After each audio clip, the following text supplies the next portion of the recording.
everybody out there. I think it's terrible. You want to know the truth? I think it's a disgrace. What's going on in this country, I think it's a disgrace. The memo was sent to Congress. It was declassified. Congress will do whatever they're going to do. But I think it's a disgrace what's happening in our country. And when you look at that, and you see that, and so many other things, what's going on, a lot of people should be ashamed of themselves, and much worse than that. But a lot of people should be ashamed.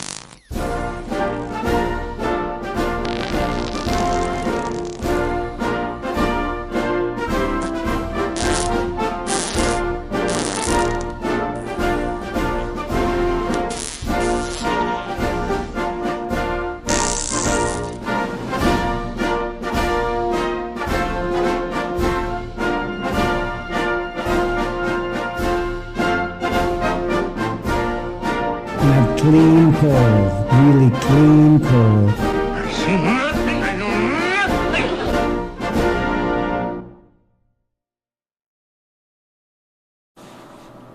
Well, it has been a long time. And just when you thought of giving up on YouTube, Vegematic rears its ugly head once more and is back on the tube for now. I can't believe how quickly time has passed since the last time we met. It's been 10 months, and now I'm in the middle of a cold, snowy Canadian winter, a little bit of cabin fever, finding myself the time to meet with some of you. I mean, intellectually, and hopefully some people get back into leaving comments and stuff. I am back temporarily, unless a miracle happens and I happen to get more views than I used to. Why do I want more views? Well, aside from the obvious narcissism that infects a lot of YouTube, I have always felt that YouTube was a place to build community. I was wrong. I've met some wonderful people over the years. But generally, YouTube is getting very ugly. You know, is that just the trolling and the nastiness, and one gets tired of it after a while, and people can be so creative with their insults because they disagree with your political stance or some imagined deep conspiracy theory that they imagine that you are harboring. I am just kind of a lefty, an old lefty. Leftover lefty, that's what I think I should describe myself as. Now, I have a couple of cats, and this enables me to have the illusion of at least being a dominant male in some part of my life. Donald Trump memes I don't find funny anymore. Oh, there's a certain satisfaction in seeing how many ways we can make him look even more ridiculous than this buffoonish character actually is, but I think we're in danger of losing the seriousness of the entire situation, where we have moved from sort of a semi-benign capitalistic semi-democracy moving towards full-out fascism with breakneck speed. And so perhaps it's time to become more serious about attempting to stop the global menace unleashed on us by all kinds of very fine people. And perhaps the world needs to stand up against Trumpism and all that it entails. Trump is just the little destructor in chief, when really these are people who have had this idea of turning America fascist for a very long time. And it's constantly amazing to me how people don't see the parallels with 20th century history. Did you not learn anything in school? Trump supporters? Did you not learn about the shutting down of a free society? Did you not learn the techniques and tactics that fascists use to take over a government and enslave its citizens? Di terra, di mare, dell'aria, camicie nere della rivoluzione e delle legioni, uomini e donne d'Italia, dell'impero e del regno d'Albaria, ascoltate!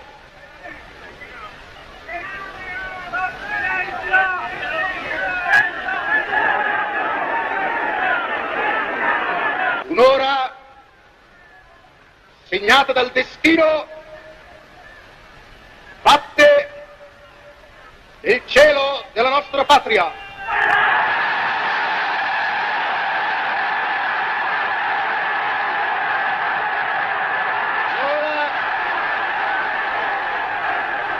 L'ora delle decisioni irrevocabili.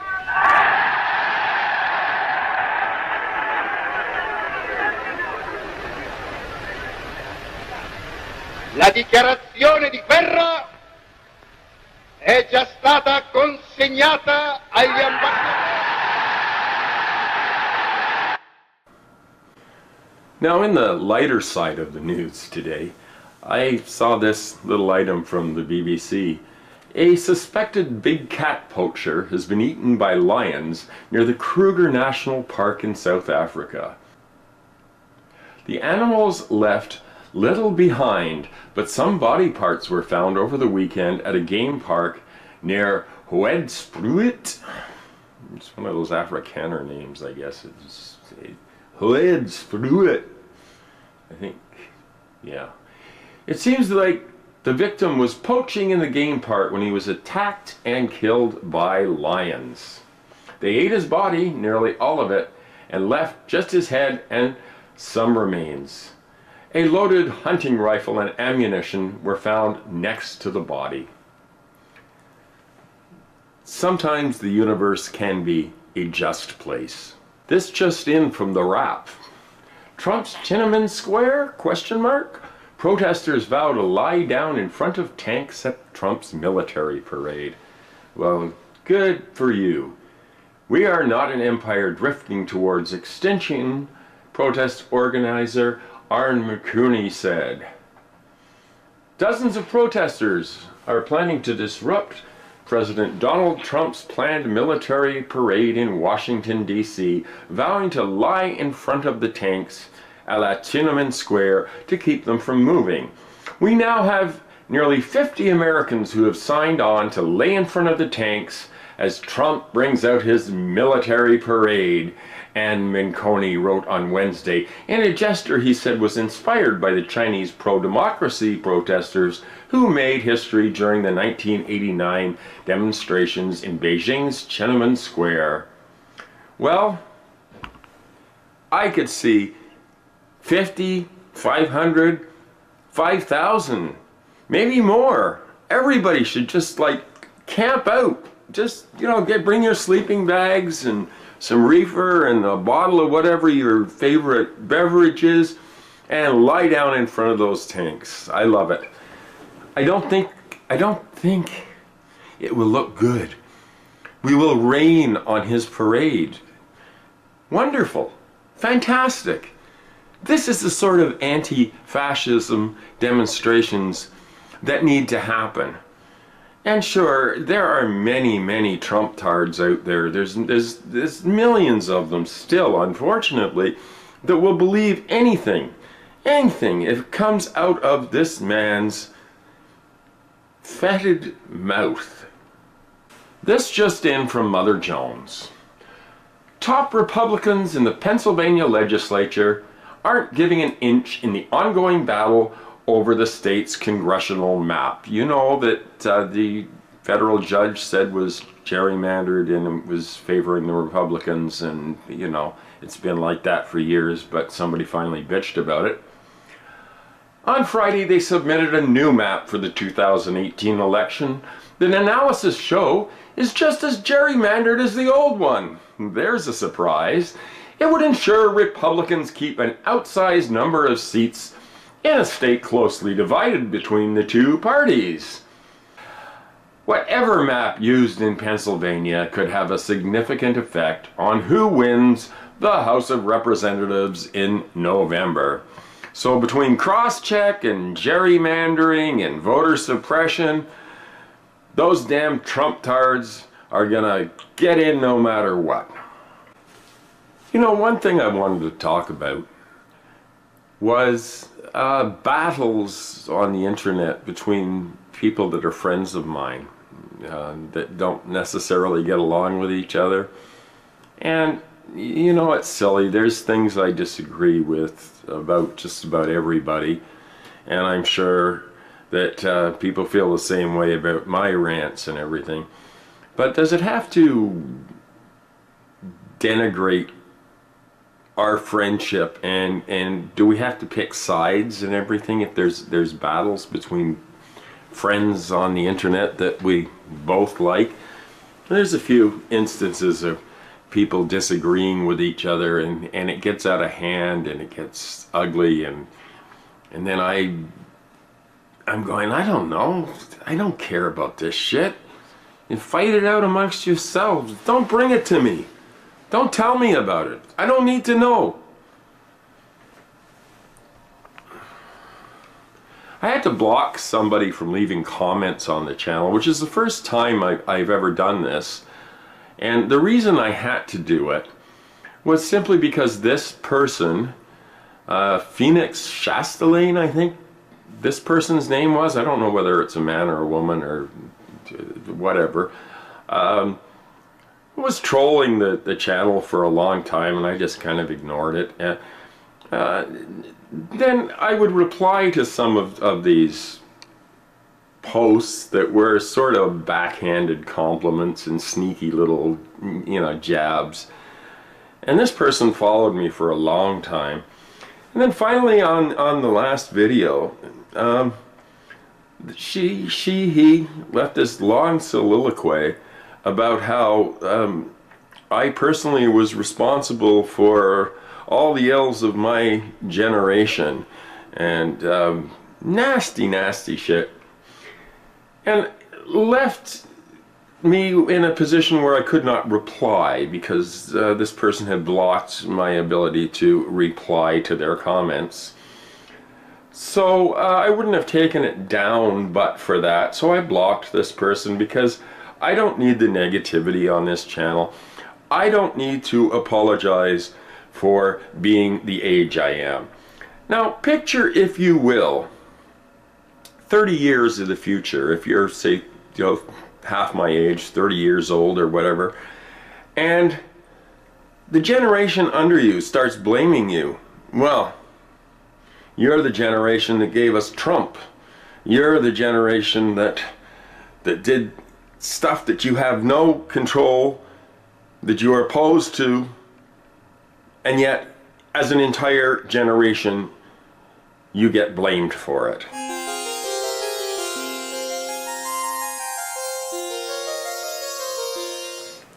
Well, it's evening now and I'm relaxing. I've had a long day, a busy day. So I'm opening a fine beverage here and closing off this video for the evening. I've got my kitty by my side, somewhere back here. He kind of blends into the furniture. I just wanted to say how much I appreciate seeing the same names on the comments now that I've restarted Vegematic against my better judgment. I'd like to thank you all individually and give you a great big hug,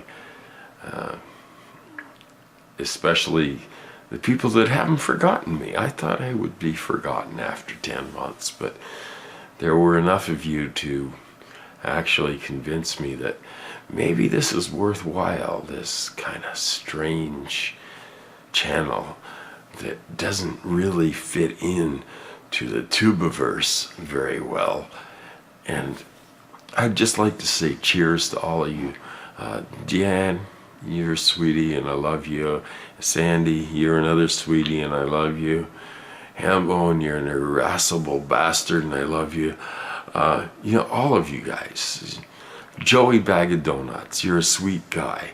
Even if you're having a feud with Freighter Chaos, let's bring peace to the internet. So, Freighter, unblock Joey, and you had a difference of opinion, but let's create peace amongst our own left-wing bunch of people. We all have different ideas. We're human beings, and as such, we will be bound to be all individual, in spite of the current push to perhaps roboticize us and turn us into autonomons of the state. So all I'm saying is, Freighter, I love you, man. Unblock Joey. Joey, shake hands with Freighter and say, it's cool, man. We're on the same side. And there's other people like that I want to talk to. Like I don't want arguments. I love all of you. I love everybody. Well, maybe not everybody. There's a couple of people that make it hard for me to love them. Anyway, from Canada, this is Vegematics signing off for this week. And if I get real busy, I might start to push it up 2 times a week, just to see, it's gotta be something I can do 2 times a week at my age, right? Anyway, it's been really fun to talk to everybody again. Mr. Rolla Nichols. I still think that's one of the best names I've ever heard. People from all over the world. The fellow from Thailand, I can't recall your name right now, but thank you for watching, and thank you for being a member of this particular Doomosphere. And this Doomosphere is filled with love and not hatred. So let's everybody get together and be beautiful and dance around in the moonlight and remember what it is to be a human being. Remember what it is to feel that compassion that we all know lives inside of us. Well, not everybody knows that. There's some pretty strong examples of people that don't know it. But maybe they're just not far enough evolved as a human being.